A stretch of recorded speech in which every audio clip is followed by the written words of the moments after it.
Queridos amigos, estamos aqui para mais uma aula do nosso curso de preparação para a segunda fase da OAB em Direito Penal, aqui do Legal Educacional. Eu sou Rodrigo Capobianco e nós estamos chegando na nossa aula de número 11, 11ª aula do nosso curso. E é essa aula, sem dúvida nenhuma, uma daquelas aulas que nós podemos chamar de chave. Uma aula-chave, uma aula que é imprescindível para quem vai fazer o exame da OAB. Creio eu que você, inclusive, deva marcar esta aula para revê-la em outras oportunidades, porque nós vamos tratar de um dos temas mais recorrentes, quase que certo de cair na prova, que é prescrição. Vamos falar da prescrição e também da decadência. Decadência muito menos, né? Uma matéria muito mais enxuta, bem fácil, mas prescrição leva ali uma grande dificuldade para muitas pessoas. Por isso que dentro do nosso planejamento, em que nós pensamos o curso, nós vamos falar de prescrição nesta aula.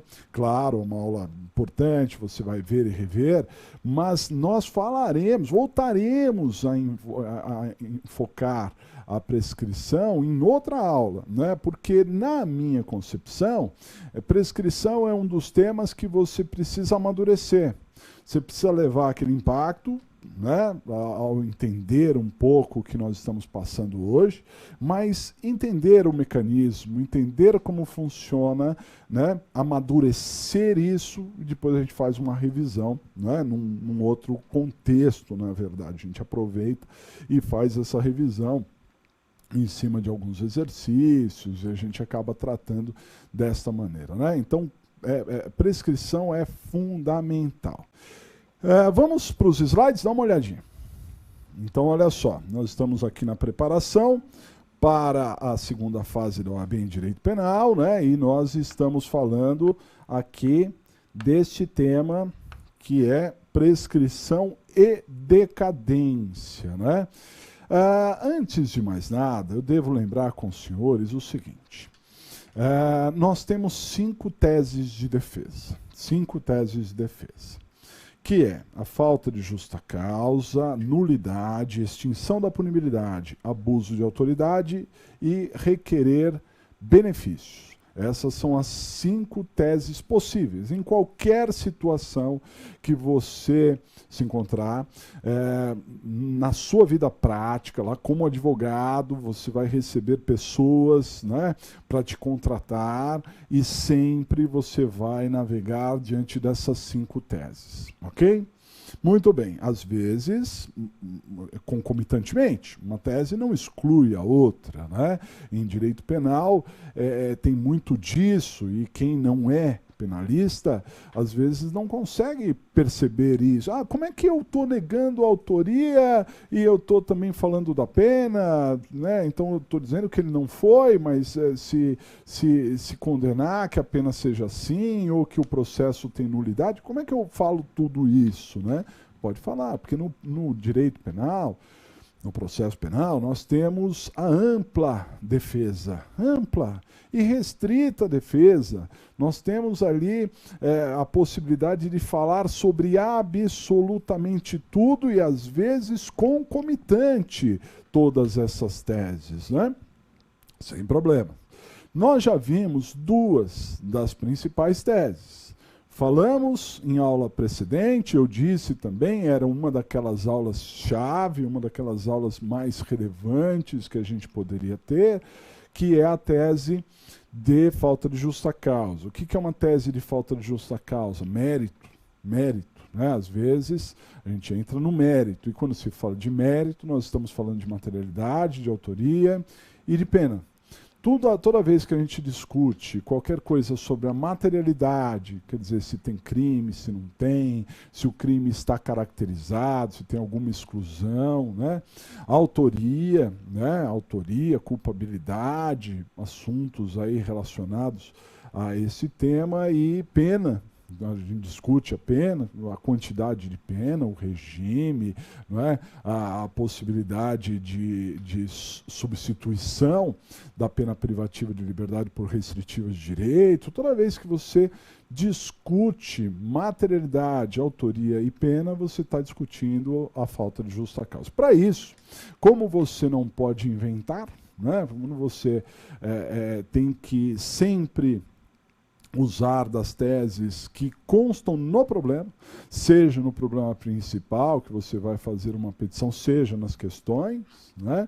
Lembrando sempre que quando a gente discute aqui esses mais variados temas, como é hoje o dia da prescrição, a gente está estudando não só para a peça principal, como para as questões também, porque é um assunto que cai nos dois, né? Então, para que você tenha essa primeira tese, falta de justa causa, o problema tem que contar muito o crime. Né? Tem que falar muito do crime, dizer como foi praticado, assim, coloca como? Na boca de testemunhas, né? Vai falar, o juiz, o Ministério Público vão fazer a análise e em cima daquilo você vai discutir a materialidade, a autoria e a pena, ok? É a tese principal, se possível, veja e reveja também essa aula. Depois, mais agora recentemente, falamos da segunda tese, que é a tese de nulidade. Quando a gente falou de nulidade, eu lembrei para os senhores que na nulidade nós temos um vício procedimental. O procedimento não foi adequado e gerou um prejuízo, porque não existe nulidade sem prejuízo, né? Então nós falamos bastante desta tese de nulidade, dando os indicativos ali, que é uma tese que cai menos que a tese de falta de justa causa, mas que também cai. E, aliás, temos visto isso constantemente, né? Seja na peça principal, seja nas questões, a discussão acerca de vícios procedimentais, anulando o processo, contaminando o processo de alguma forma. E na aula de hoje, então, vamos falar da terceira tese, que é a tese de extinção da punibilidade. A extinção da punibilidade, ela não se restringe, né, à ideia de prescrição e decadência.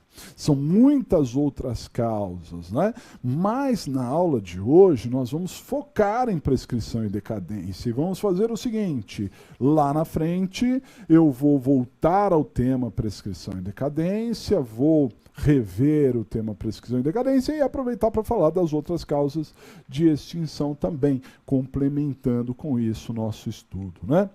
Bom, prescrição e decadência são causas de extinção da punibilidade. O que é uma extinção da punibilidade? Vejam só, só o Estado é detentor do chamado ius puniendi, né? O direito de punir é um direito que atende ao Estado. O Estado é que pode punir. A ação pode ser privada, há casos em que a vítima entra com a ação. Mas quem pune, o único que pode punir é o Estado, que é o detentor do ius puniendi. Quando a gente fala de punir, nós estamos falando acerca da possibilidade de aplicar uma punição. Punir é isso, é aplicar uma punição, não é? Então só o Estado é que pode aplicar uma punição, porque só o Estado é detentor do ius puniendi, né? De dar uma sentença condenatória. A ação pode ser privada, mas quem condena é o juiz, ok? Só que em algumas situações o Estado perde a capacidade de punir. E aqui vale destacar que independe se temos crime ou não, se temos autoria ou não, independentemente de ter crime ou não ter crime, de ter autoria ou não ter autoria, ainda que o réu confesse, ainda que o réu chegue na frente do Estado e diga: fui eu, me prenda, me leva para a cadeia, o Estado vai dizer: não posso fazer nada. Mas como não? Eu pratiquei um crime. Não posso. Por quê? Porque está extinta a punibilidade. Eu perdi a minha capacidade, não posso te punir, porque, por exemplo, prescreveu. Ou ocorreu a decadência, ou ocorreu a anistia, graça, indulto, morte do agente, outras causas lá que possam eventualmente extinguir a punibilidade. Então vale, assim, que você tenha essa ideia inicial importantíssima. Quando se fala de extinção da punibilidade, não estamos discutindo crime. Não estamos discutindo a culpa, a autoria.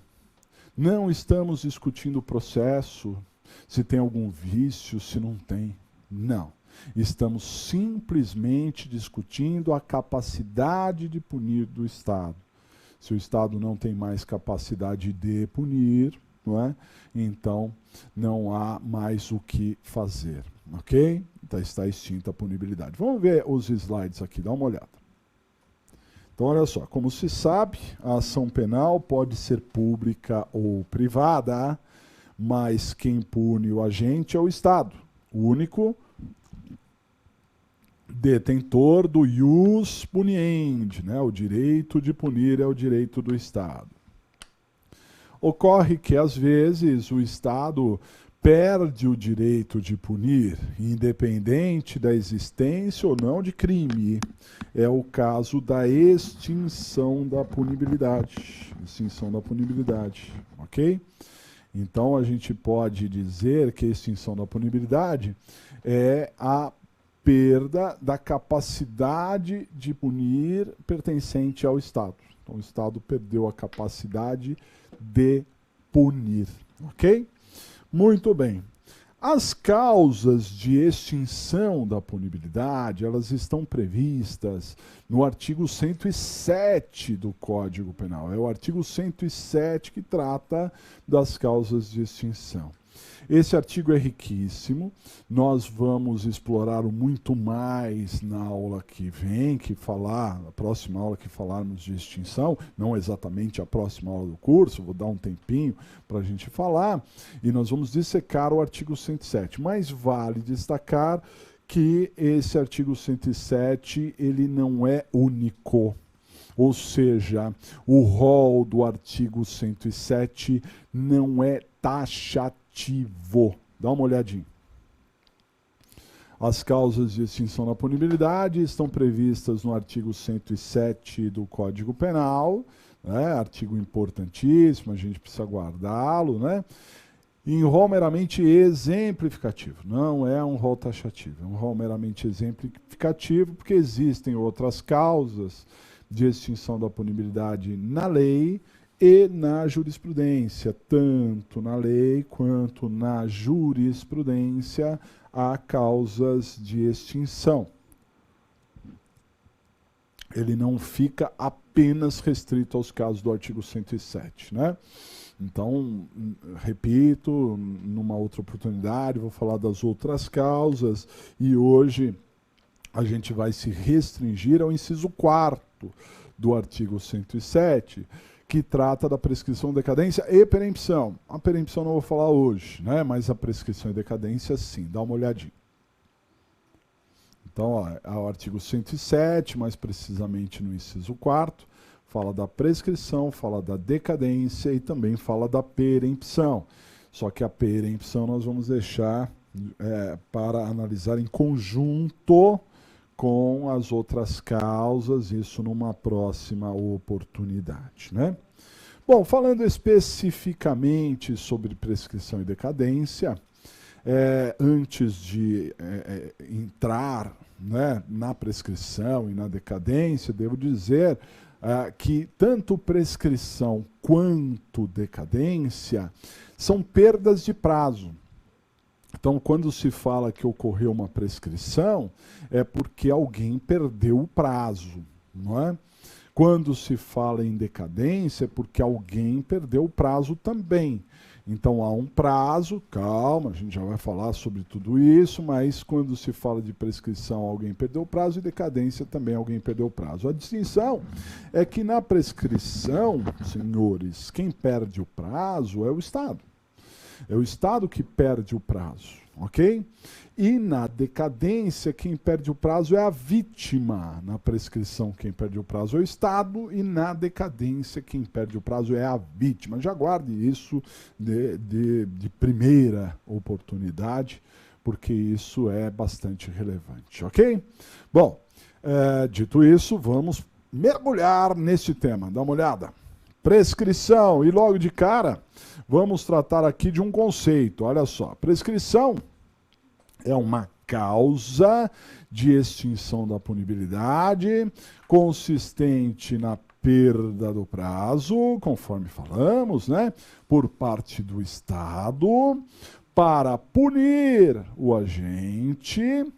O que é punir o agente? Impor uma sentença condenatória. Ou executar a punição, que é fazer valer a sentença condenatória, né?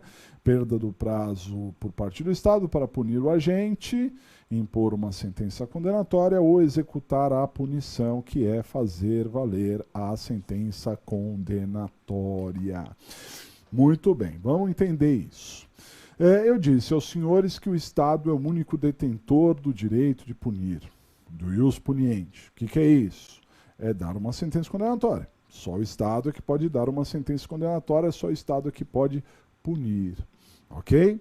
Mas agora eu estou ampliando essa ideia de que o Estado também é o único detentor do direito de executar a punição. Só o Estado pode executar a punição, não é? Só o Estado é detentor do direito de executar. E o Estado tem um prazo, tanto para punir quanto para executar. Ah, professor, mas qual é o prazo? Calma, calma. Tem tabela, a gente vai ver, vamos ver tudo na lei, calma. Mas eu quero que você pense primeiramente que há um prazo. Há um prazo para que o juiz dê a sentença e tem que ser assim. Muitas pessoas criticam a prescrição, falam, mas que absurdo, o sujeito é bandido, praticou crime, tinha que ser punido, aí vem a prescrição. Mas a prescrição é uma forma de tornar o Estado eficiente. Porque o Estado, senhores, atenção, o Estado, com prazo, ele já perde a possibilidade, já demora. Imagina se ele não tivesse prazo. O que ia fazer? Punir alguém, colocar o sujeito na cadeia, né? Construir prisões, remunerar bem a polícia, os agentes penitenciários. Nada. Né? Então, deixa para a próxima gestão. Mas não, o Estado tem que ser eficiente. O Estado tem um prazo e ele tem que cumprir esse prazo. O prazo é razoável, tem tempo mais que suficiente. Por que o Estado fica engatinhando e fazendo as coisas assim, com tanta, né, demora? E isso, senhores, a gente ainda deve considerar um outro lado da moeda. Porque a gente pensa sempre no cidadão, e, claro, eu, enquanto cidadão, também acho que as pessoas deveriam ser punidas pelo que fizeram. Se infringiram a lei, elas deveriam ser punidas. Não é? Enquanto advogado de defesa, eu sou um crítico, né, muitas vezes, do direito penal. Na minha concepção, o direito penal deveria ser um direito penal mínimo, né, um direito penal que só realmente fosse aplicado quando as outras esferas do direito não fossem aplicadas. Essa é a minha concepção, né? Como deveria ser, na minha opinião. Respeito quem acha que o direito penal deve ser total e qualquer possibilidade de punição, sem direito a nada, né? Tem gente que é até a favor da pena de morte. Eu sou contra, mas enquanto cidadão, eu acho que realmente o Estado teria que ser eficiente, o Estado teria que punir, né? Fazer valer a sentença condenatória também. Só que eu preciso pensar pelo lado aflitivo daquele que se vê envolvido numa questão criminal.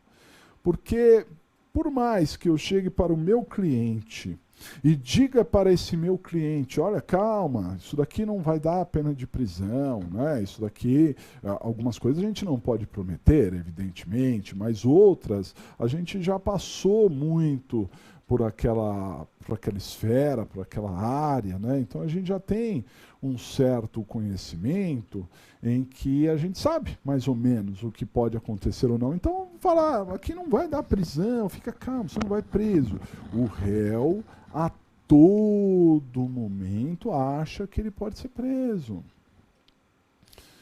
Agora, isso fica alongando. Processos que demoram anos e a pessoa só pensa naquilo. Poxa, né, processo, né, quando vai terminar? É uma situação aflitiva que deveria ser resolvido com mais urgência, né? Até para que o Estado desse uma resposta mais eficaz, até para que a sensação de impunidade não permeasse ali o pensamento popular, né? Então o Estado tem que agir e ser eficiente. A prescrição é para tudo isso. Então veja, a partir do momento que ocorre um crime, nós já vamos falar sobre isso, e nesse momento em que você está assistindo essa aula, certamente algum crime está acontecendo, a partir daquele momento o Estado tem um prazo para punir. O que é punir? Dar uma sentença condenatória. Agora perceba que até punir, tem muita água para passar debaixo dessa ponte. Nós temos que primeiro investigar, descobrir quem foi, arregimentar provas, não é? Convencer o órgão de acusação, seja na ação pública ou Ministério Público, seja na ação privada, a vítima, a convencê-lo do fumus boniuris, que é a fumaça do bom direito, que é a materialidade, que é a autoria, pelo menos indícios, para que ele entre com a ação, e mesmo que ele entre com a ação, que o judiciário dê todas as condições de defesa, todas as condições, todas as garantias. E só depois de tudo isso, da investigação, do processo, com todas as garantias, porque processar por processar, fácil. Né? Tem que processar corretamente, seguindo todas as garantias. Né? Então, ao final, dar uma sentença condenatória. Então, até tudo isso passar, tem bastante tempo. Né? E há um prazo. Só que se o Estado demorar demais para punir, se a sentença vier tardia, ocorrerá a prescrição. Ok? Muito bem. Depois que saiu a sentença, novamente, há um prazo impondo ao Estado a possibilidade de executar a punição. Executar a punição. Fazer valer a sentença condenatória. Não basta punir, tem que fazer valer a sentença condenatória. Não é? Por que a punição, a sentença condenatória? Para colocar num quadro, foi condenado, condenei. Né? Se não vai valer. Se não vai colocar o cara na cadeia, não vai fazer ele prestar serviços, não vai fazer ele pagar a multa. Né? Então, quer dizer, só dar a sentença condenatória é muito pouco. Muito pouco. Então tem que punir. Executar a punição. Só que, às vezes, o Estado demora. Às vezes não, sempre. Impressionante. Né? Porque quando sai uma sentença condenatória, o oficial de justiça vai um dia lá, procura o cara não está, a polícia procura, não está, já foi. Não vai ficar procurando toda hora. Geralmente, no Brasil, nós temos mais de 700 mil presos. Né? E no Brasil, com essa quantidade enorme de presos que nós temos, há uma quantidade quase equivalente a isso de mandados de prisão a cumprir. Né? E geralmente as pessoas vão presas quando elas se envolvem em outro crime, e são presas aí em flagrante, ou quando elas são pegas numa blitz policial, em que se pede documentos e se verificam lá, ou quando a própria pessoa esquece do processo, não tem noção, e vai tirar um documento novo, vai fazer algum tipo de reclamação na delegacia, e aí é puxado lá o seu cadastro e vê que ela está com mandado de prisão a cumprir. Não deveria ser assim, o Estado tinha que ser eficiente, porque se o Estado demorar demais para executar, também ocorre a prescrição. Né? Daí esse conceito, vamos voltar no conceito? Dá uma olhadinha. Então, como eu disse para vocês, prescrição é uma causa de extinção da punibilidade, conforme eu já expliquei, consistente na perda do prazo por parte do Estado Para punir o agente, o que é punir? Impor uma sentença condenatória ou executar a punição. O que é executar a punição? Fazer valer a sentença condenatória. Punir o agente ou executar a punição. Compreendido? Perdeu um prazo, perdeu outro, ocorre a prescrição. Muito bem, como são dois os prazos que o Estado pode perder, na verdade surgem aí duas espécies de prescrição. E esse é um dos pontos relevantes que eu já vi cair algumas vezes em questões, principalmente, né? Duas espécies de prescrição com consequências um pouco diferentes. Dá uma olhada. Como são dois os direitos pertencentes ao Estado, nesse caso são duas espécies de prescrição. Nós temos a chamada PPP, que é a prescrição da pretensão punitiva, e nós temos também a PPE. A PPE, que é a prescrição da pretensão executória.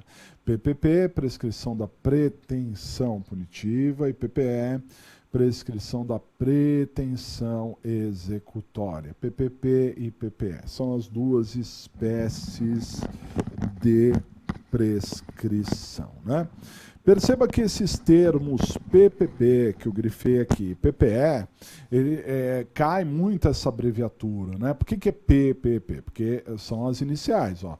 Prescrição da pretensão punitiva, né? E por que é PPE? Pelas iniciais, ó. Prescrição da pretensão executória, né? Então, PPP, o Estado tinha uma pretensão, um interesse, uma vontade. Qual era a vontade do Estado? Punir. Dar uma sentença condenatória, mas o Estado demorou demais para punir. Então, ocorreu a PPP, prescrição da pretensão punitiva, ok? Ou PPE, o Estado tinha uma pretensão, um interesse, uma vontade. Qual era a vontade do Estado? Executar a punição. Mas o Estado demorou demais para executar a punição. E aí ocorreu a PPE, que é a prescrição da pretensão executória. PPP e PPE, prescrição da pretensão punitiva ou prescrição da pretensão executória. Agora, para você lembrar, você pode fazer uma outra tradução. Eu expliquei para você que PPP é prescrição da pretensão punitiva, mas você pode lembrar de perda do prazo para punir. Perda do prazo para punir. PPP, perda do prazo para punir. Ok? E prescrição da pretensão executória você pode traduzir como PPE, perda do prazo para executar. Então, perda do prazo para punir, PPP, perda do prazo para executar, PPE. Perdeu o prazo para punir, PPP, perdeu o prazo para executar, PPE. Ok? Guardaram? Bom, por que isso é tão relevante? Pelo seguinte, as consequências da PPP são mais abrangentes do que da PPE. Imaginem os senhores, que você está lá no seu escritório, tranquilo, quando marcaram uma consulta. Uma senhora vem te consultar e essa senhora diz assim, olha, meu filho está preso, está cumprindo pena, já foi condenado, mas eu queria contratar o senhor para ver se não tem algum benefício para ele, sei lá, né? De repente ele tem algum direito, né? Pensando até na execução, né? Progressão, livramento, sei lá. Bom, você como advogado ou advogada muito prevenido, né? Então você vai fazer o seguinte, você vai cobrar, ok? Para analisar todo o contexto. Como você não estava no processo até então você vai ser, você tem que analisar todo o contexto, né?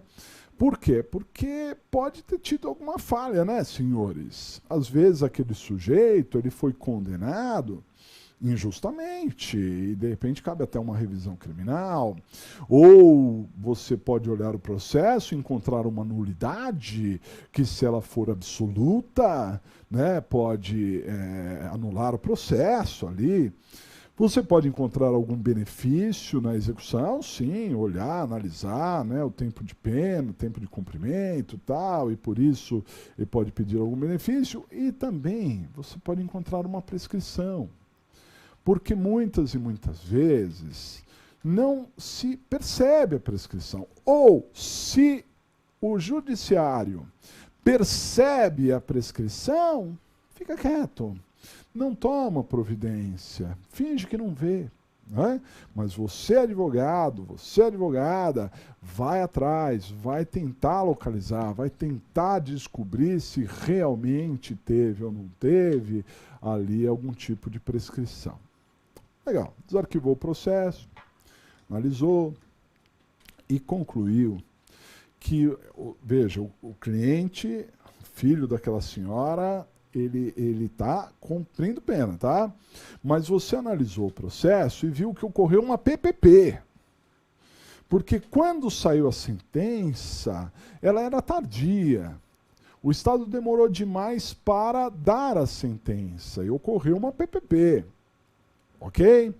Muito bem, o que você vai fazer nessa situação? Você viu que fez a conta, nem acreditou, fala assim, nossa, prescrição, tá, o que eu faço agora? Bom, segundo a LEP, a Lei de Execução Penal, mais precisamente no artigo 66, inciso 2º da LEP, 66, inciso 2, diz lá que cabe ao juiz da execução aplicar a extinção da punibilidade. Então, através de uma simples petição, você pede ao juiz da execução para que declare extinta a punibilidade, né, que declare prescrito aquilo ali, né, entra com a petição, mostra as datas. Tá. E o juiz declarará extinta a punibilidade pela PPP, porque o prazo que se perdeu foi o prazo para punir. Ok? Muito bem.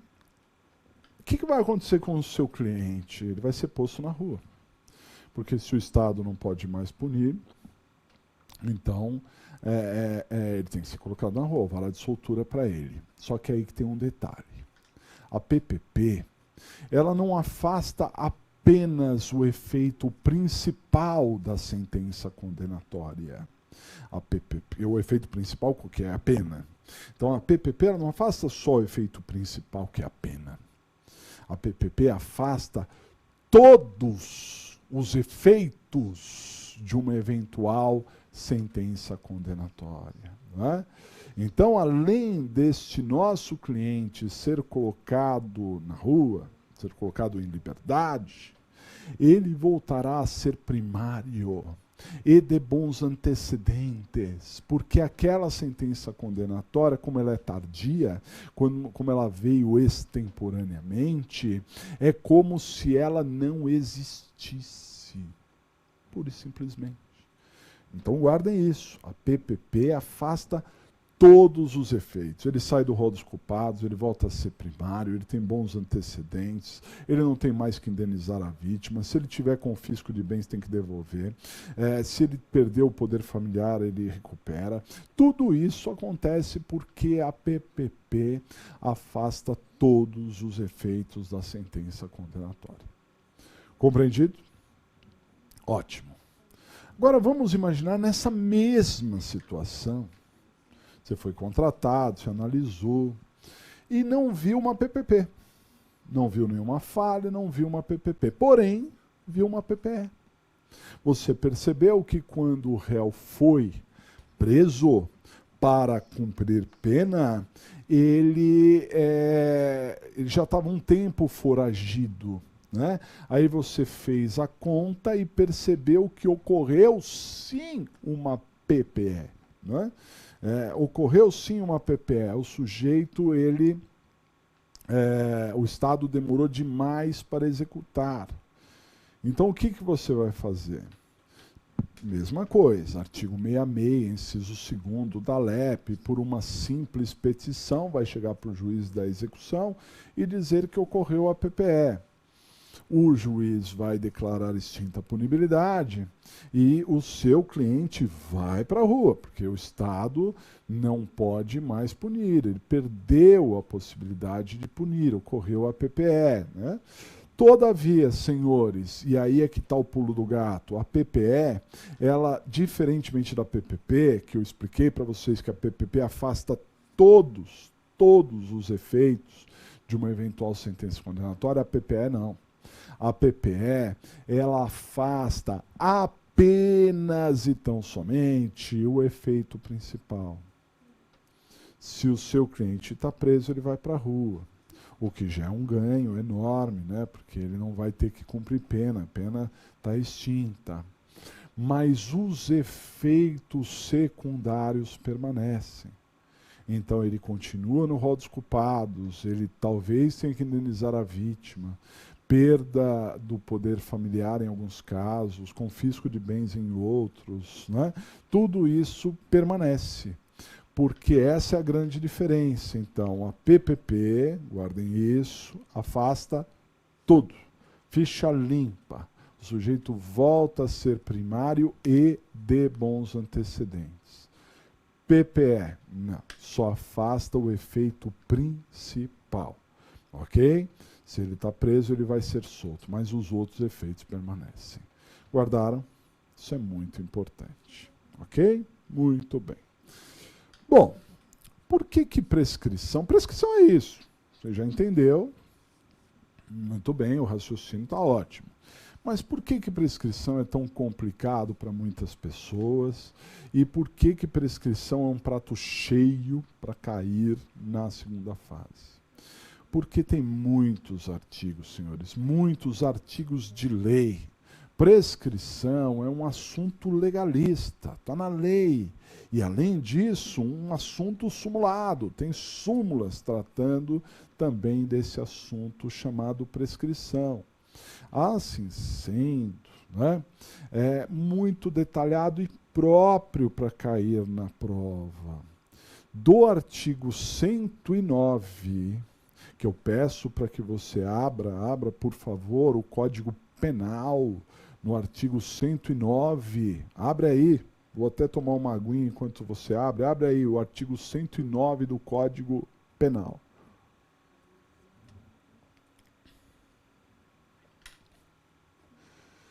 Do artigo 109 até o artigo 119, do 109 até o artigo 119 do CPP, do CP, desculpe, 109 ao 119 do CP, Código Penal, tem tudo sobre prescrição.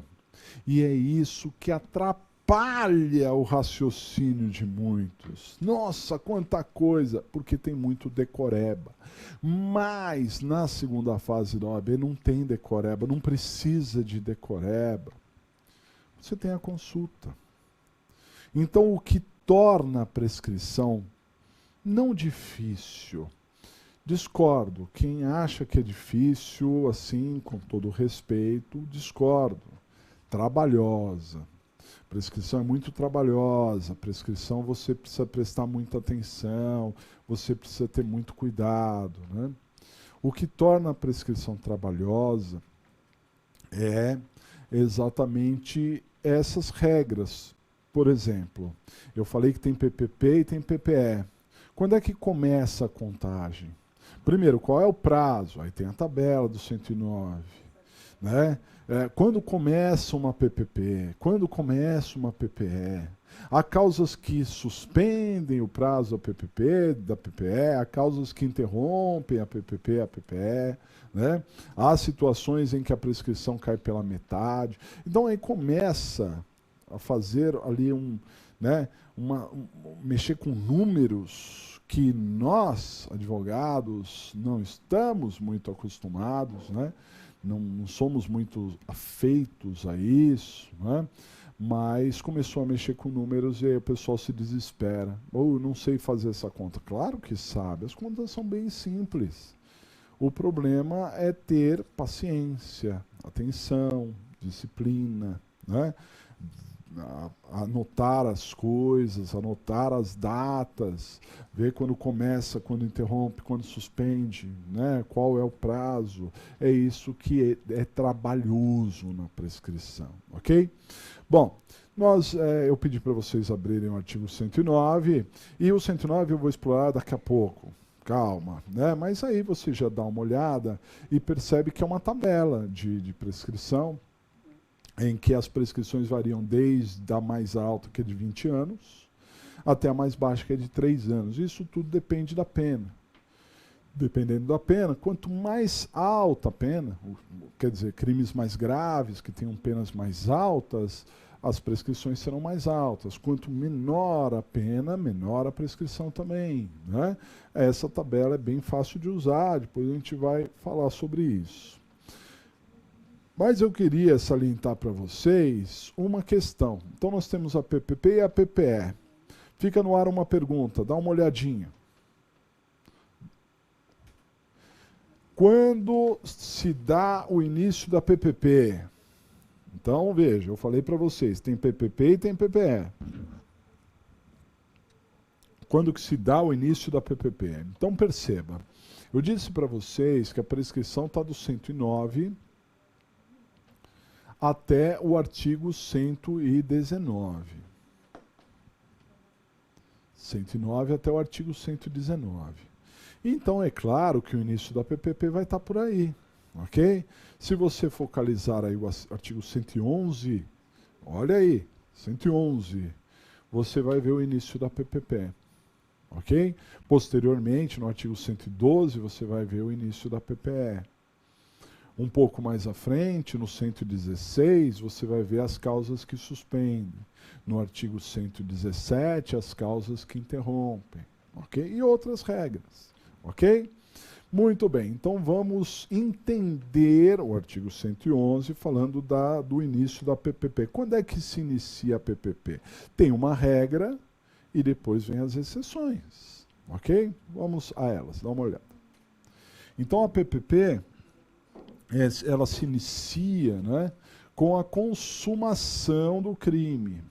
Perceba que um crime ele é praticado no momento da ação ou omissão, né? O tempo do crime, segundo o Código Penal, o momento do crime é o momento da ação ou omissão. Mas a prescrição, ela não correrá do momento do crime. A prescrição, ela correrá a partir da consumação. Então vamos imaginar que o fulano mate a outra pessoa. Atire para matar, melhor. Atire para matar a vítima no dia 1º do mês. Mas a vítima só morreu no dia 10 do mês. 10 dias depois. Ele atirou no dia 1º e a vítima morreu no dia 10. Quando que o crime foi praticado? No momento da ação omissão. No momento em que ele atirou, dia 1º. Quando que consumou o crime? No momento que a vítima morreu, no dia 10. A prescrição começa a correr quando? Da consumação, não do crime, ok? Da consumação, ou seja, lá do dia 10. Essa é a regra, né? É claro que essa regra, então, geral, que está aí no artigo 111, que não vai fugir, não vai desaparecer. No dia da prova, as letrinhas não vão sair pulando, correndo, né? Elas vão estar aí com você, vão te auxiliar. Mas a regra é essa, consumação. E tem exceções. Há crimes que não consumam, há crimes permanentes, aí tem várias outras exceções. Vamos passar pelas exceções e aí eu vou dando algumas dicas para vocês. Dá uma olhada. Então, olha só. Se for tentativa, porque o início da PPP se dá na consumação, mas se foi tentativa, não teve consumação, né? Se for uma tentativa, não tivemos o ato de consumação. Então, se for tentativa, será do último ato de execução. Se for tentativa, será praticado do último ato de execução, ok? No caso de crime permanente, como é um sequestro, né? Crime permanente, só se inicia a PPP quando cessar a permanência. Quando cessar a permanência, né? Então, a partir do momento que cessar a permanência, ocorrerá a PPP. Quando cessar a permanência, ok? Então, por exemplo, se a pessoa está sequestrada e ela passa um ano sequestrada, a prescrição não está correndo. Por quê? Porque o crime ainda está se consumando. Porém, quando a vítima é colocada em liberdade, aí nós temos a cessação da permanência e começa a contagem da prescrição a partir daí, quando cessa a permanência. Muito bem. Nos crimes relacionados a registros públicos,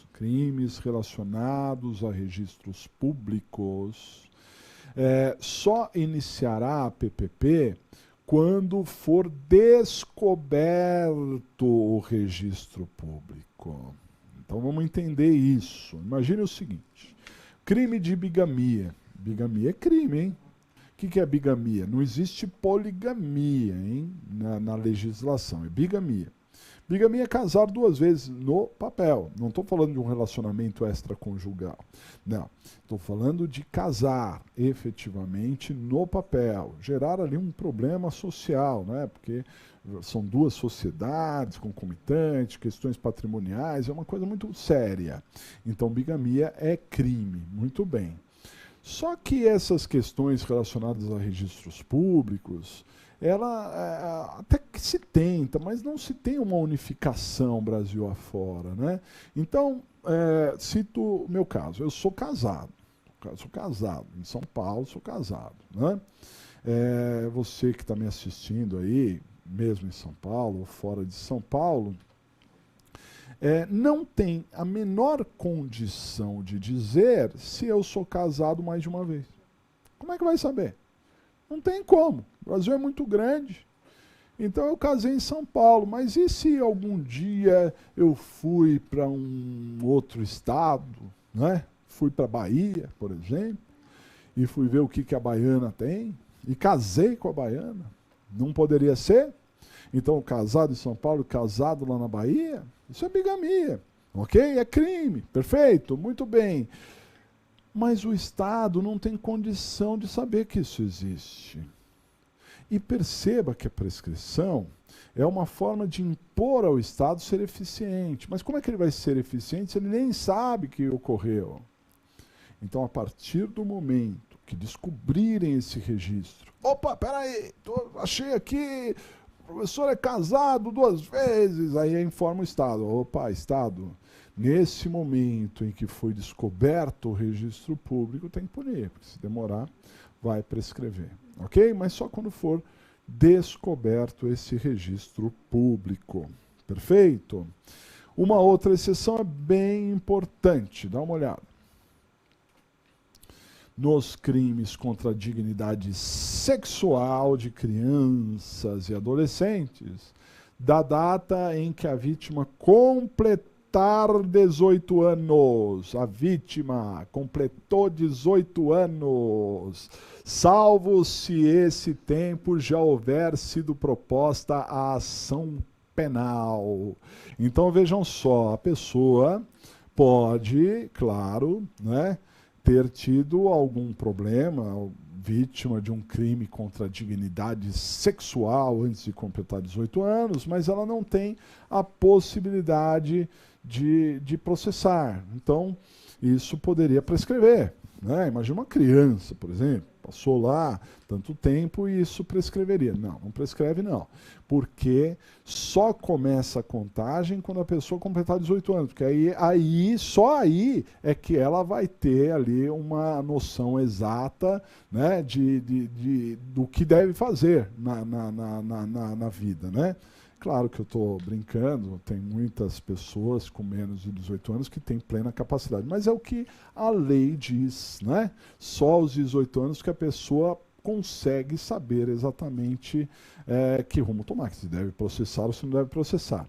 Então, só quando completa 18 anos. Agora, se já foi tomada alguma providência antes, né? Porque a ação é pública, então eventualmente já foi tomada providência, já foi aberto inquérito, tal, aí já começou a contar antes, ok? Mas se não tomou providência nenhuma, só aos 18 mesmo. Compreendido? Legal? Então esse é o início da PPP. Tem a regra, que é a consumação, e tem as exceções. A PPE é bem mais fácil, artigo 112, dá uma olhada. Então, quando que se inicia a PPE? A PPE se inicia com o trânsito em julgado da condenação para a acusação. Guardem isso, hein? Trânsito em julgado para a acusação. Já vi cair várias vezes acerca do trânsito em julgado para a defesa. Não, para a defesa não interessa, né? A contagem aqui, ela se inicia para um trânsito em julgado para a acusação. Vale dizer, se a defesa recorreu da sentença condenatória, mas a acusação não, então já se iniciou a contagem da PPE, ok? Já se iniciou a contagem da PPE, a partir do trânsito em julgado para a acusação, ok? Ótimo. Bom, eu disse para os senhores que, de acordo com o artigo 116 e 117 do Código Penal, há causas que suspendem o curso da prescrição e há causas que interrompem. Não é? Qual seria a grande diferença entre suspender e interromper um prazo? Isso não serve só aqui para a prescrição, serve para muitos outros fatores, né? Suspender, o prazo se iniciou, vamos imaginar, o maior prazo de prescrição é de 20 anos. Né? Então vamos imaginar que ele se iniciou, passou 2 anos e surgiu uma causa de suspensão. O que vai acontecer? O prazo vai ficar parado por um período, o período de suspensão, e quando ele voltar a correr, ele volta exatamente de onde parou. Ele não parou em 2 anos? Então ele vai voltar de 2 anos e 1 dia, 2 anos e 2 dias e segue. Né? Essa é a suspensão. O prazo para, fica parado e quando voltar, volta de onde parou. Na interrupção é diferente, porque na interrupção o prazo não fica parado. A interrupção renova por inteiro o prazo. Vamos imaginar que a prescrição se desse em 20 anos. Passou 2 anos e surgiu um caso de interrupção, imediatamente, a partir da interrupção, nós teremos novos 20 anos pela frente. Renovou o prazo. Vamos imaginar de outra maneira. Ó. O prazo era de 20 anos, passou 19 anos, 11 meses, está quase prescrevendo, falta 1 mês para prescrever. Interrompeu, dali para frente tem novos 20 anos. Porque na interrupção não fica parado o prazo de prescrição, a prescrição ela corre imediatamente do zero, renova totalmente o prazo, ok? Vamos dar uma olhada no slide. Então há causas que suspendem e que interrompem a prescrição, né? Nessa tabelinha aqui eu chovi no molhado, tá? Tá bem assim explícito, né? Mas é em cima do que eu falei, ó, suspende. Quando a causa suspender, o prazo prescricional ficará suspenso, parado, e quando voltar, volta a contar de onde parou. E interrompem. Quando a causa interromper, o prazo prescricional é interrompido e a contagem se reinicia. E eu nem precisaria falar do começo, né? Porque se vai se reiniciar, é claro que é do começo. Isso é o que se chama de pleonasmo vicioso, né? Então, ela se reinicia. Se reinicia, é claro que é do início, ou seja, do começo. Não vai se reiniciar do fim, né? Isso é um pleonasmo, perdoem o pleonasmo. É que às vezes é na correria e acontece essas coisas, né? Então vai começar tudo de novo. Isso que importa, né? No artigo 116, e até se expande um pouco, não é só o artigo 116, tem outros casos, e ali no seu artigo 116 do seu Vadimeco, é importante você pegar essas remissões, né? Mas no artigo 116 tem as causas que suspendem, a PPP e a PPE, e no artigo 117 as causas que interrompem. Ela está aí, não vai sair voando daí, mas mesmo assim vamos listar para eventualmente tirar alguma dúvida. Dá uma olhada. Então, causas que suspendem a PPP primeiro, né? Causas que podem suspender a PPP. Então, as causas que suspendem a PPP são uma questão prejudicial. O que é uma questão prejudicial? Uma questão fora do processo, uma questão ela deve ser resolvida fora do processo, mas que tenha uma influência direta no processo. Imagine, por exemplo, que o réu está sendo acusado de um furto de um veículo e ele diga para o juiz, mas esse veículo é meu, eu peguei o veículo porque é meu. Aí o juiz diz, mas peraí, consta aqui que não é seu. Ah, mas aí é que está, seu juiz, eu entrei com uma ação civil para discutir isso, porque eu comprei e ele não passou no meu nome, né? Mas o carro é meu. Então, veja, surgiu uma questão prejudicial, porque é uma questão civil e que influencia diretamente aqui, porque se o civil disser o carro realmente é do réu, ele não praticou furto nenhum. Mas se disser que é da outra pessoa, ele pode ter praticado, né? Então essa questão prejudicial precisa ser resolvida antes de resolver o processo penal. E enquanto tiver essa questão prejudicial pendente, a prescrição não corre, está suspensa. Vamos seguir, dá uma olhada. Também suspende a PPP enquanto o réu estiver preso em um outro país, enquanto o réu estiver preso no estrangeiro. Por quê? Porque, afinal de contas, se o réu estiver preso em outro país, ele não tem condições de se defender no Brasil. Ele não será levado para audiências, ele não terá condição de acompanhar o processo, enfim, ele não tem como se defender. Como ele não tem como se defender, né, o prazo da prescrição não corre neste item. Também não corre na suspensão condicional do processo, isso não está no artigo 116, mas está na Lei 9.099, né?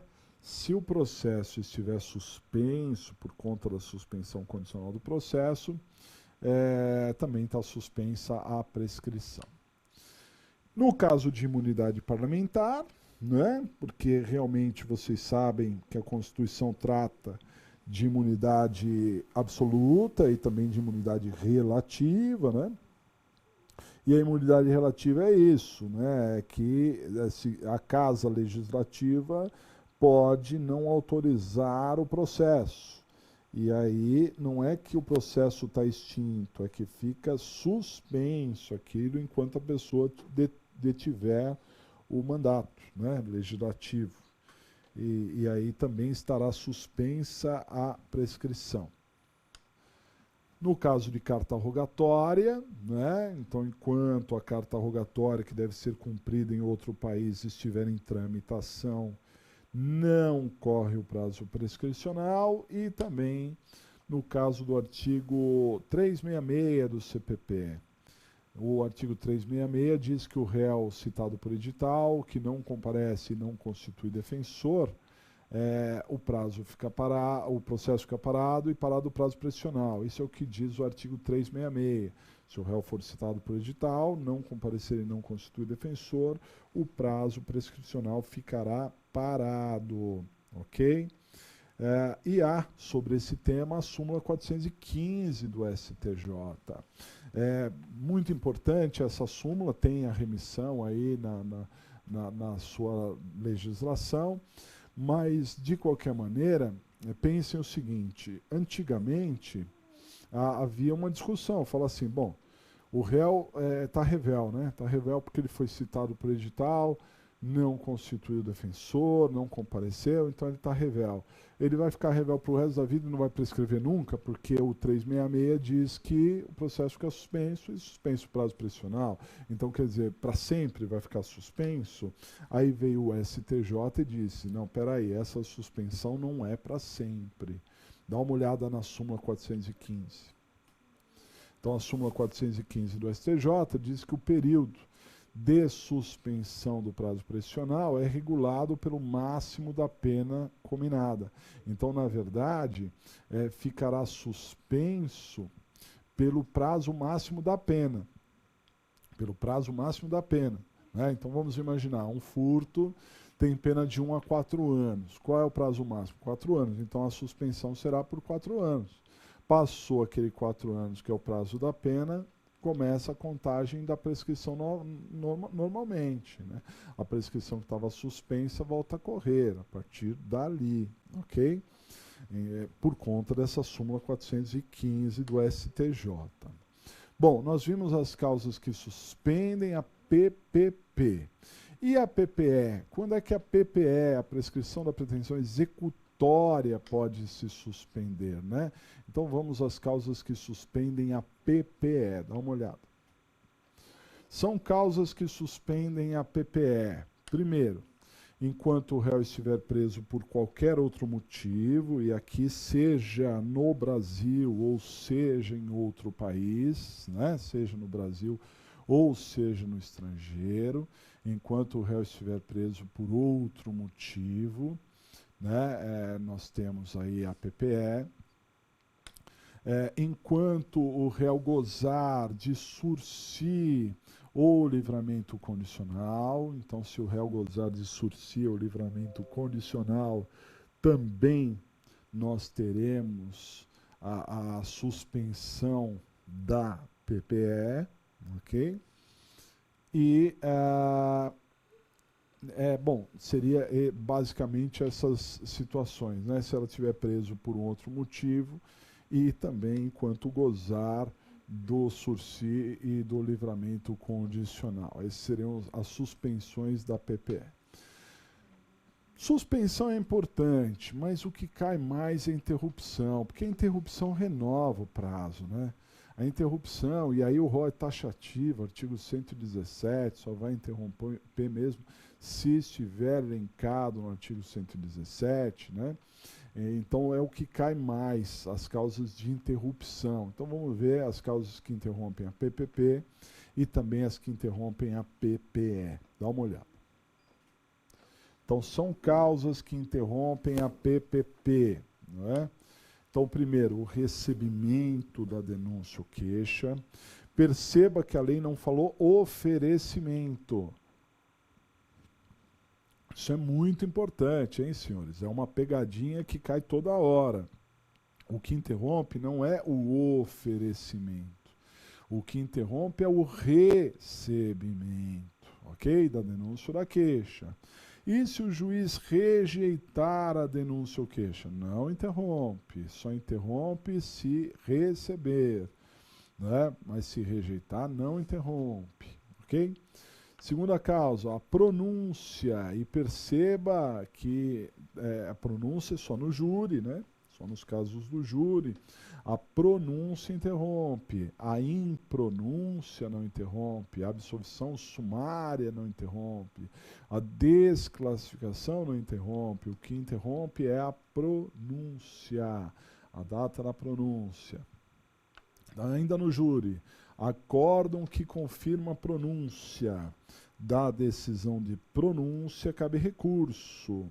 E aí poderemos ter uma decisão, um acórdão, né, que confirma a pronúncia. Então esse acórdão que confirma a pronúncia também interrompe. Sentença condenatória recorrível. Então, quando o réu é condenado, interrompe a prescrição. A condenação interrompe a prescrição, ok? A data da sentença. Sentença condenatória recorrível.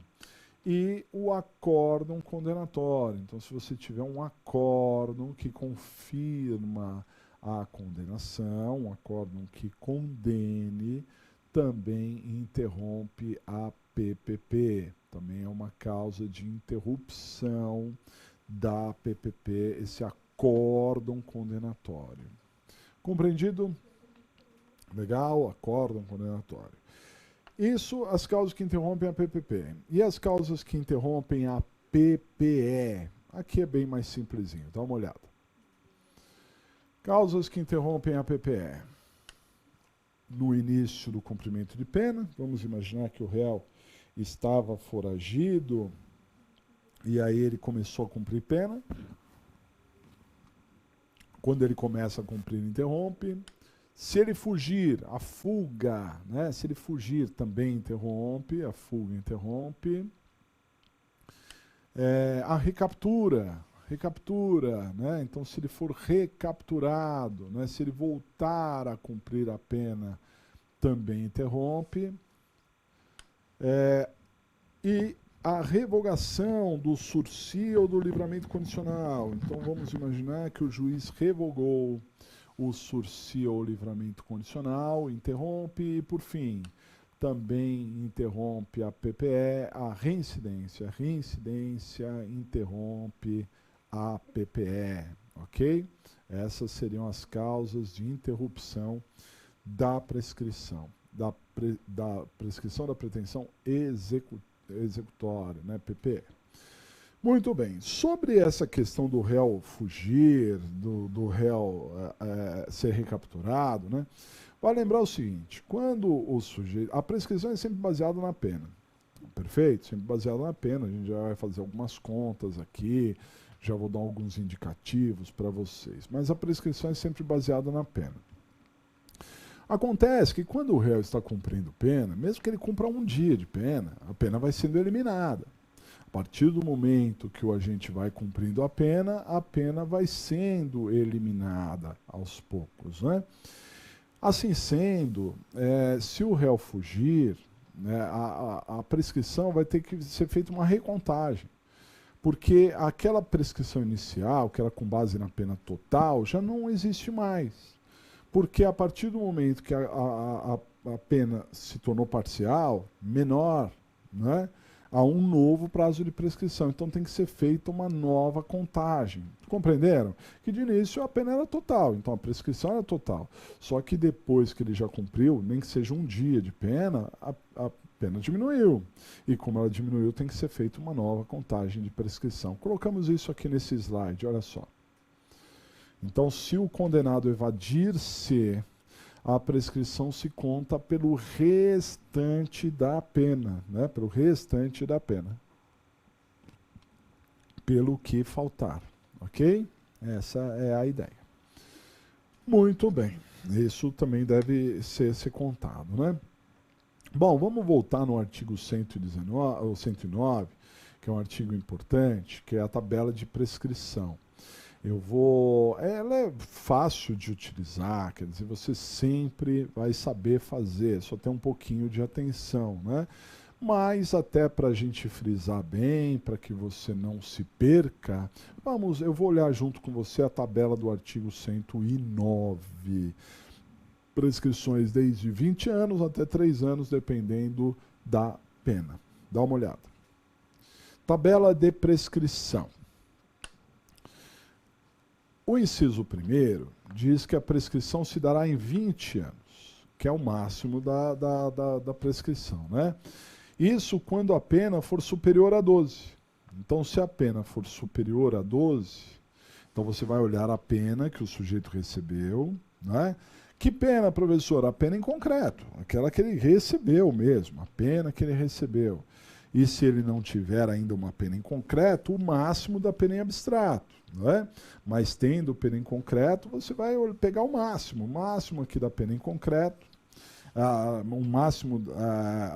você vai pegar a pena em concreto, e se não tiver a pena em concreto, o máximo da pena em abstrato. Se for superior a 12 anos e 1 dia, a prescrição se dá em 20 anos. Depois, a prescrição, inciso 2, ela se dará em 16 anos, um pouco menor. Quando a pena for superior a 8 anos e 1 dia, e não exceder a 12, se ela for até exatos 12, né? Então, desde uma pena de 8 anos e 1 dia até exatos 12 anos, prescreve em 16 anos, ok? Inciso terceiro, a pena prescreve em 12 anos. Ó, perceba, vai ficando menor, 12 anos. E quando que se prescreverá em 12? Se o máximo da pena é superior a 4 anos e 1 dia, né? Até exatos 8 anos. Superior a 4 e até exato 8 anos. 4 anos e 1 dia até 8 anos, a prescrição se dará em 12 anos. Inciso 4º, a prescrição se dará em 8 anos, se o máximo da pena é superior a 2 e não excede a 4. Então, superior a 2 até 4, desde 2 anos e 1 dia até 4 anos, prescreve em 8, ok? Inciso 5º, prescreve em 4 anos, se o máximo da pena é igual a 1, ó, não é superior a 1, igual a 1, até 1 ano, e sendo superior não excede a 2. Então, se a pena for de 1, exatos 1 ano, até 2 anos, exato 1 ano até 2 anos, prescreverá em 4 anos. E o inciso 6º, que é a menor prescrição, prescreve em 3 anos, se o máximo da pena é inferior a 1 ano. Qualquer pena menor de 1 ano prescreve em 3 anos.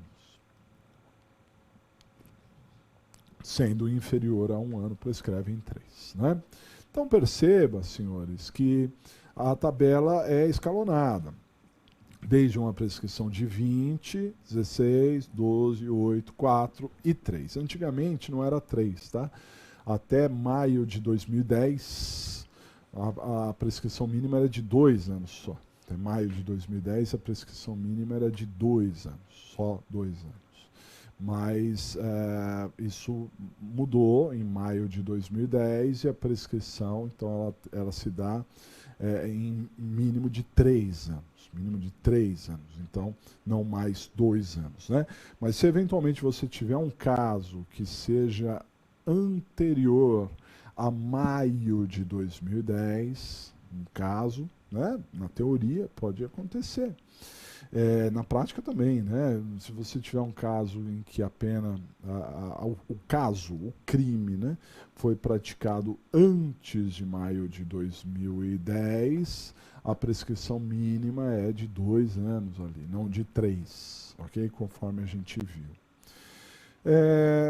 A pena de multa, quando ela for acompanhada de uma pena mais grave, por exemplo, a multa junto com prisão, né? Então, se a multa estiver junto com a pena de prisão, ela prescreve no mesmo prazo da pena de prisão.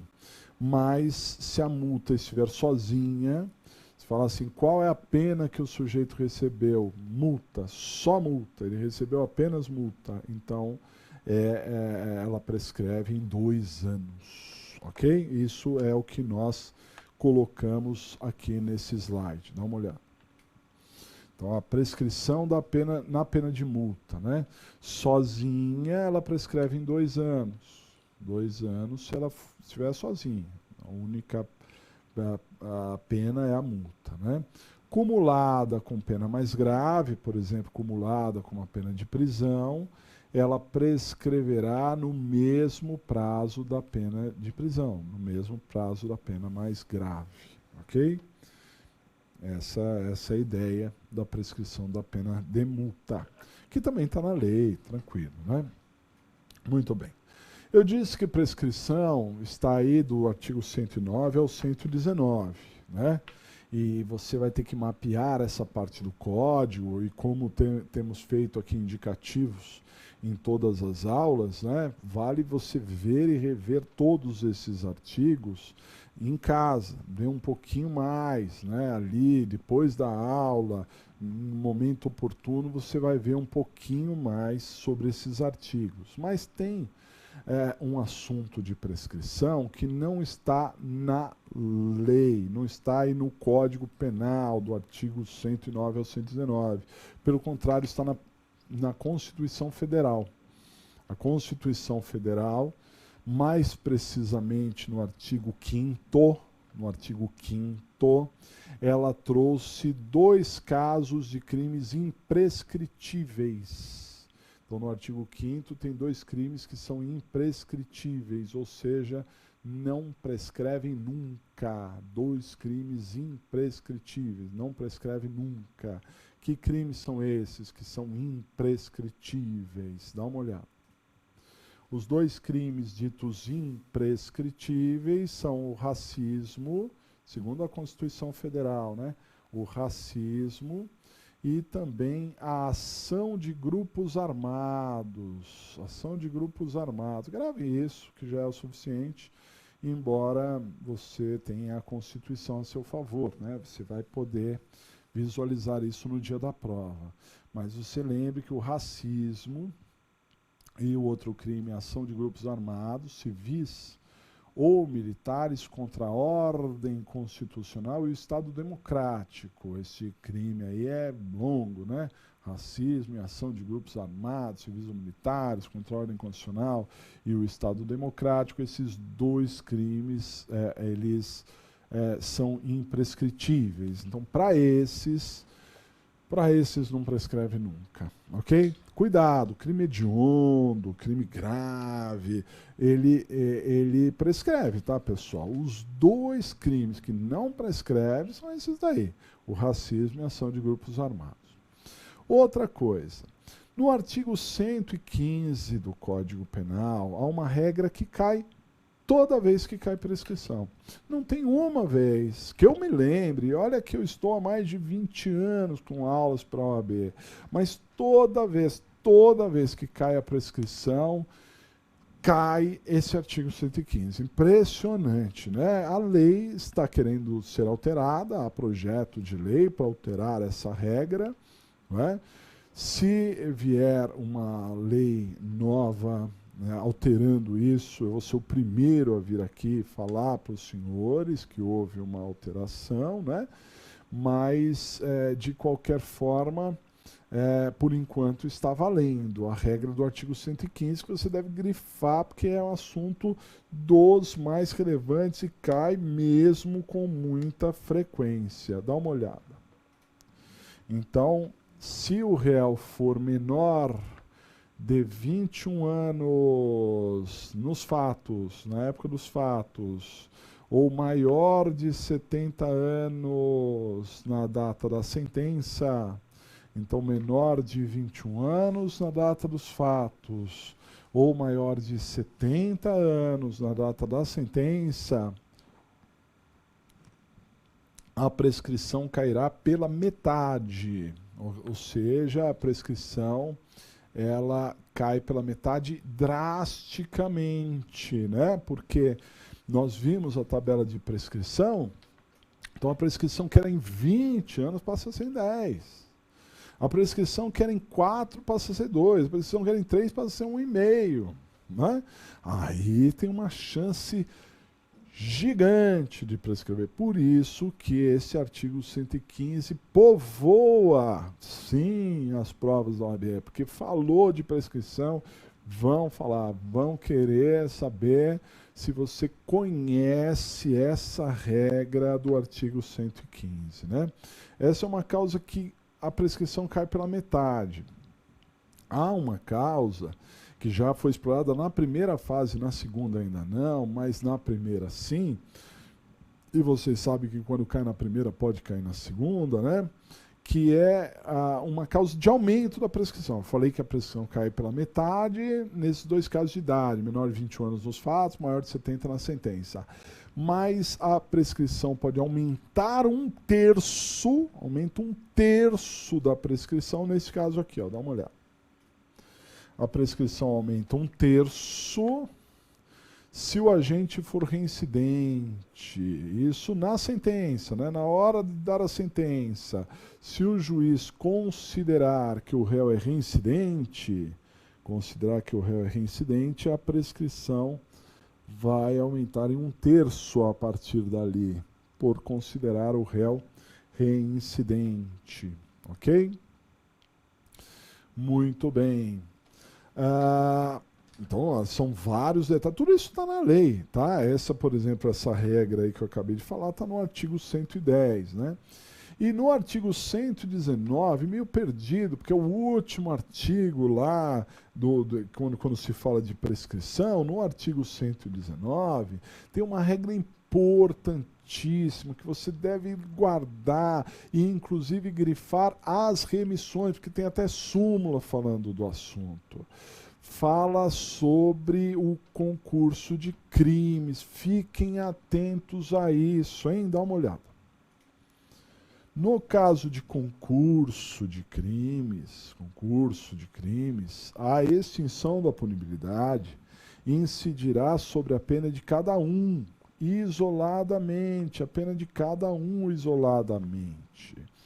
Então vejam só, nós temos 3 espécies de concurso de crimes. Quais são as espécies de concurso de crime? Concurso material, do artigo 69, concurso formal, do artigo 70, e crime continuado, do artigo 71. São as 3 espécies de concurso de crimes. Concurso material, concurso formal e crime continuado. Ok? Muito bem. Essas espécies de concurso de crimes significa que o réu ele praticou mais de um crime. Né? Por isso que ele tem o concurso de crimes, porque ele praticou mais de um crime. Mas o que acontece? O concurso de crimes ele surge para aplicação da pena. Então, às vezes, você tem penas gigantes, pessoas que são condenadas a 50 anos, 100 anos. Aí você fala assim, nossa, mas tudo isso é porque são vários crimes somados. Há ali um concurso de crimes, as penas são somadas. Então, o que eu quero dizer? A prescrição ela é baseada na pena, em concreto. Só que se você pegar 50 anos e jogar na tabela, você errou. Por quê? Porque o artigo 119 diz que você vai ter que fazer o cálculo de prescrição individualizado para cada crime. Você não pode pegar a pena total. Essa pena aqui é total, 50 anos, vamos ver em quanto prescreve. Não. Você vai ver a pena de 10, a pena de 5, a pena de 15, todas as penas que estão compondo aqueles 50 anos, elas vão prescrever individualmente. Tem que separar. Se tiver concurso de crimes, tem que separar. Ok? Esse crime prescreve em tanto tempo, aquele prescreve em tanto. Não pode pegar a pena global, total. Isso é o 119. E, inclusive, há uma remissão, a súmula 497 do STF, grife a remissão, súmula 497 do STF, que diz que no caso de crime continuado, você pega a pena de um dos crimes e aumenta, né? Então, para efeito de prescrição, você tira o aumento. Isso é a súmula 497. Para efeito de prescrição, você tira o aumento pela prescrição. Compreendido? Isso é muito relevante, isso é muito importante. Legal, pessoal. Certinho? Muito bem, né? Guardem essa regra. Depois a gente vai ver na prática aqui como é que funciona, né? Que a gente vai fazer aqui um cálculo aqui com vocês, já vou fazer isso com vocês. Não está na lei, está na doutrina, de vez em quando cai alguma coisa sobre isso, é muito raro, mas é interessante saber. Eu falei, tem duas espécies de prescrição, que é a PPP e a PPE. Mas o que eu não falei, que eu vou falar agora, é que nós temos 3 espécies de PPP. Então temos a PPP, temos a PPE, ponto. Mas a PPP pode ser de 3 categorias, dá uma olhada. Então, são 3 espécies de PPP, isso está na doutrina. A prescrição propriamente dita, a prescrição retroativa e a prescrição intercorrente. Essas são as 3 espécies de PPP. Prescrição propriamente dita, prescrição retroativa e também a prescrição intercorrente. São as 3 espécies de PPP, ok? Vamos entender. A prescrição propriamente dita é aquela que tem por base o máximo da pena em abstrato. Então, toda vez que você não tem a pena em concreto ainda, ou seja, não teve sentença, a pena ainda não foi individualizada, então você vai utilizar o máximo da pena em concreto, a pena em abstrato, máximo da pena em abstrato, certo? Muito bem. Se der a prescrição com base no máximo da pena em abstrato, nós teremos aí uma PPP propriamente dita. Por outro lado, a prescrição retroativa, ela é com base na pena em concreto. Na pena em concreto.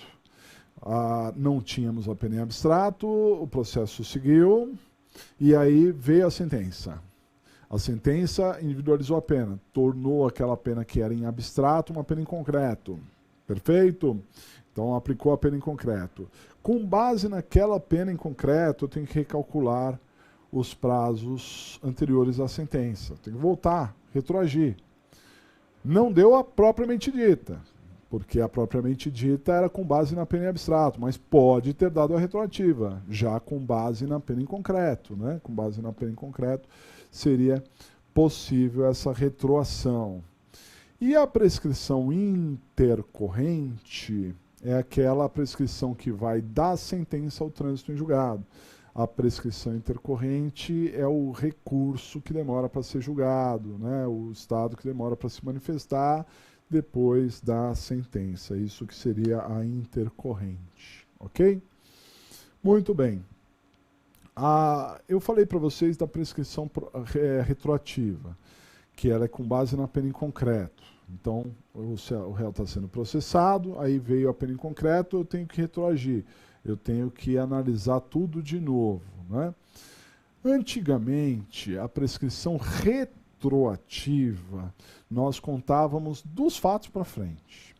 Em 2010, houve uma mudança no artigo 110. Em 2010, houve uma mudança no artigo 110, para dizer que a prescrição retroativa conta-se da denúncia ou queixa para frente. Então, a prescrição retroativa, saiu a sentença, a pena em concreto, né? Nós vamos retroagir, vamos voltar lá e começar tudo de novo. Mas a retroativa eu não vou voltar até os fatos, eu vou voltar até a denúncia ou queixa. Da denúncia ou queixa para frente é que eu vou contar a prescrição retroativa, né? Coloquei isso nesse slide aqui, dá uma olhada. Não conta-se a prescrição retroativa da data dos fatos, né, ao recebimento da denúncia ou queixa. Ou seja, é só do recebimento da denúncia ou queixa para frente. Mas dos fatos para frente não. É do recebimento da denúncia ou queixa para frente. Do recebimento da denúncia ou queixa para frente. Legal? Muito bem. Bom, agora eu vou passar uma coisa para os senhores que é para vocês guardarem, não perderem, assim, bem simples, uma coisa até meio óbvia, mas que eu criei, que é uma forma de você calcular efetivamente a prescrição e nunca se perder, ok? É uma tabela prática de cálculo de prescrição. Vamos lá, vamos a ela. Então, tabela para o cálculo da prescrição. Guardem isso, hein? Olha só. Façam essa tabela aí que eu fiz, tá? Então, você tem uma pena em concreto, é o primeiro item da tabela, é a pena em concreto. Depois, a tabela do artigo 109. E aí você vai encontrar uma prescrição parcial. Depois da prescrição parcial, você vai ver se tem ou não tem a incidência do artigo 115 do Código Penal, se tem ou não tem a incidência do artigo 115, e na sequência você vai ver se prescreveu ou não, ok? Então, essa tabela prática que eu separei aí para vocês tem apenas 5 itens, né? E nós já até fizemos aqui um exemplo, ó. Pena em concreto. Vamos imaginar que a pena que o sujeito recebeu seja de 5 anos. Mas atenção, hein? 5 anos por um único crime. 5 anos por um único crime, tá certo? Se for mais de um crime, tem que separar, lembre-se disso, né? A pena em concreto é de 5 anos. Aí eu vou para a tabela do artigo 109 e vou usar o inciso 3º.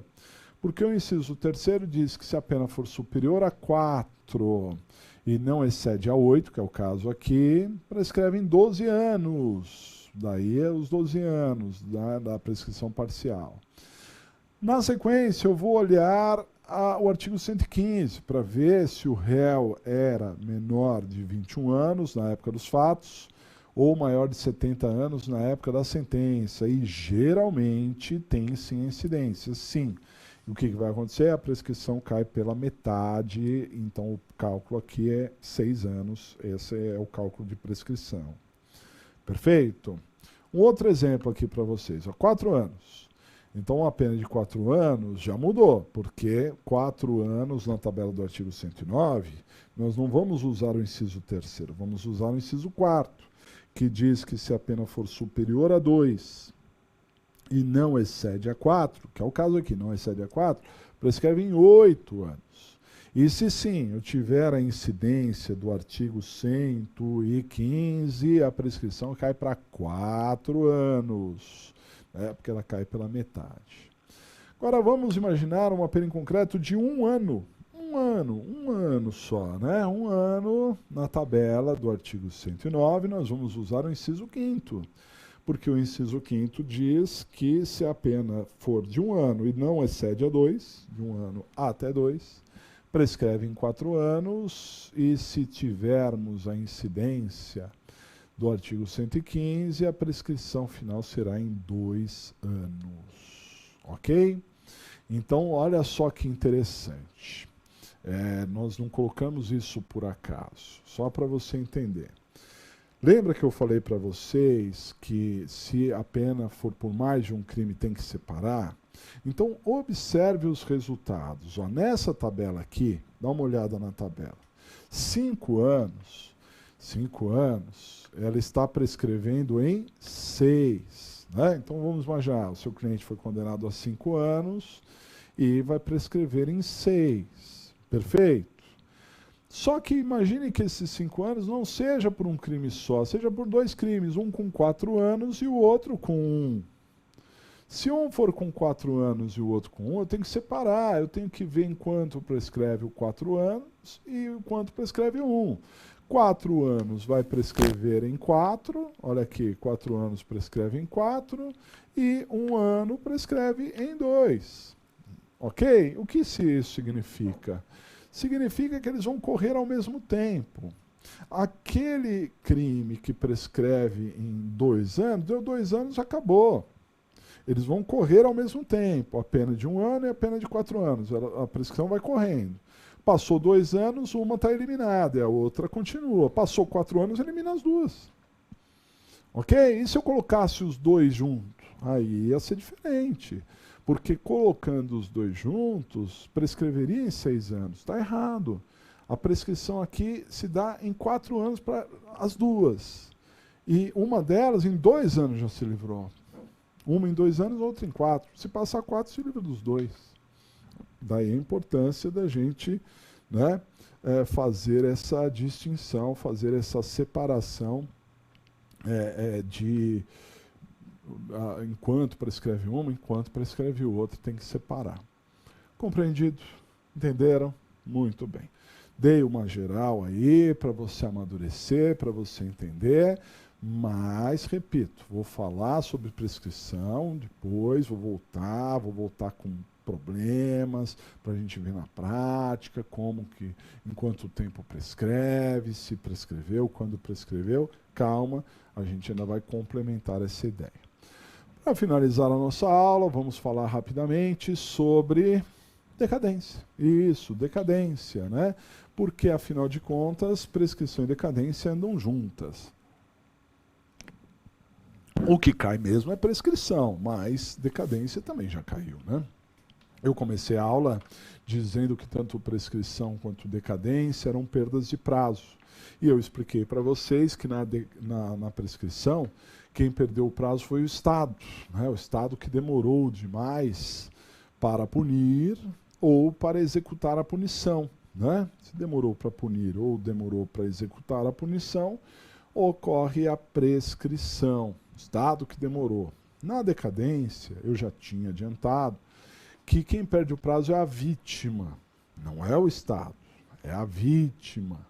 A vítima de um crime, às vezes, ela tem que tomar algumas atitudes, e se ela demorar para tomar essas atitudes, poderá ocorrer a decadência, né?